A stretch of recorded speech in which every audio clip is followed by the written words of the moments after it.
बिहार में इन दिनों उपेंद्र कुशवाहा और जीतन राम मांझी की हालत गजब सी हो गई है। सीधे तौर पर यह कहें कि हालत ठीक उस तरह की हो गई है जैसे ये ना घर के रहे और ना घाट के। आरजेडी से दुत्कारे जाने के बाद दोनों नए ठौर की तलाश में कभी इस दरवाजे तो कभी उस दरवाजे घूमते फिर रहे हैं। उपेंद्र कुशवाहा के बारे में खबर है कि वे कांग्रेस के करीब जाने के लिए कोई कोर कसर नहीं छोड़ रहे, लेकिन अभी तक कोई बात नहीं बनी है। सूचना तो यह है कि कांग्रेस उन्हें विलय करने के लिए कह रही है। जीतन राम मांझी तो आरजेडी नेतृत्व को धमकी हुमकी देने के बाद अब अपने पुराने घर यानी जेडीयू से सटने की तैयारी में हैं। आरजेडी ने इन दोनों नेताओं को साफ साफ कह दिया है उनकी शर्तों पर और उनके अंदाज में चलना संभव नहीं है। कुछ दिनों पहले तक आरजेडी पर दबाव बनाने के लिए वीआईपी के मुकेश सहनी, हम के जीतन राम मांझी और आरएलएसपी के उपेंद्र कुशवाहा गुटबंदी करते रहे। आरजेडी नेतृत्व को धमकी भी देते रहे। कभी कांग्रेस नेताओं से मिलते तो कभी अकेले बैठक करते। हाल ही में आरजेडी नेता तेजस्वी यादव ने साफ कर दिया इन नेताओं को कोई भी बात नहीं करनी है और अगर इन नेताओं को बात करनी है तो प्रदेश अध्यक्ष जगदानंद सिंह से बात करनी होगी। इसके बाद तीनों नेताओं की सिट्टी पिट्टी गुम हो गई। मांझी तो हरवरी में नीतीश से मिलने जुलने भी लगे हैं। समझा जाता है कि एनडीए के घटक दल लोक जनशक्ति पार्टी के नेता जिस तरह नीतीश कुमार को जलील करते रहे हैं, उन्हें औकात बताने के लिए नीतीश कुमार भी मांझी को अपनाने के लिए तैयार हैं।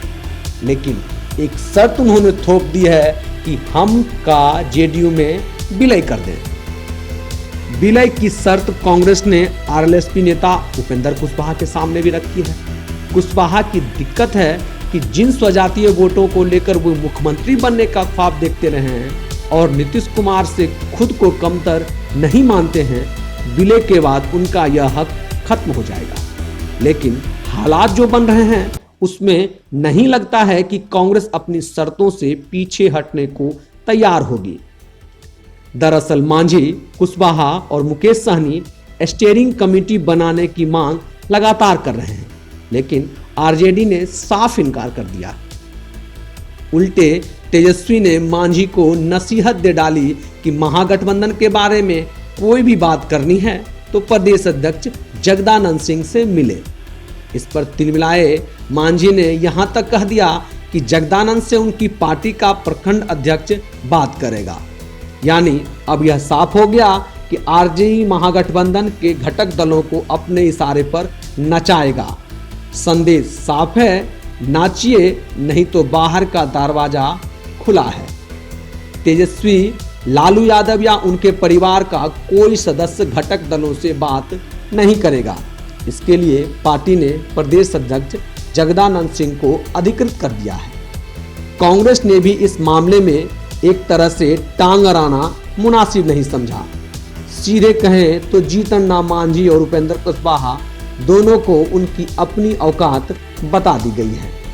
अब इनकी हालत यह है कि बड़े आबरू होकर तेरे कूचे से निकले हम सुप्रीमो पूर्व सीएम जीतन मांझी के अल्टीमेटम की मियाद भी खत्म हो गई। अब सवाल है मांझी करेंगे का? यू टर्न लेकर जलील होकर सम्मान से समझौता कर वे राजद के साथ रहेंगे या स्वाभिमान की खातिर कोई बड़ा स्टैंड लेंगे? भाजपा में वे जा सकते थे, पर सूचना है कि इसके लिए भाजपा तैयार नहीं है। जेडीयू में जाएंगे तो वहां भी नीतीश कुमार उन्हें निपटाने की मुद्रा में शर्त रख दी है कि अलायंस नहीं, अपनी पार्टी का पूरा विलय कीजिए।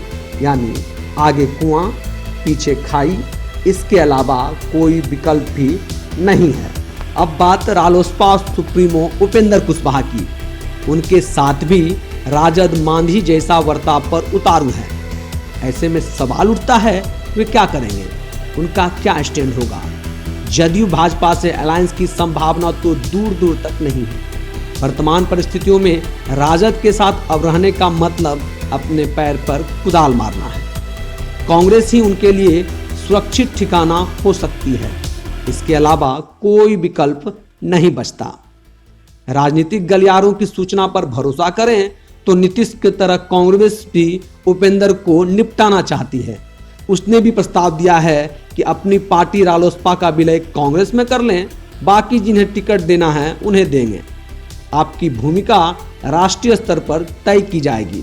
मतलब मांझी और उपेंद्र दोनों ही मकर जाल में फंसते जा रहे हैं। दोनों के लिए न निगलते बन रहा है और न उगलते। टीम सार्थक समय रिपोर्ट।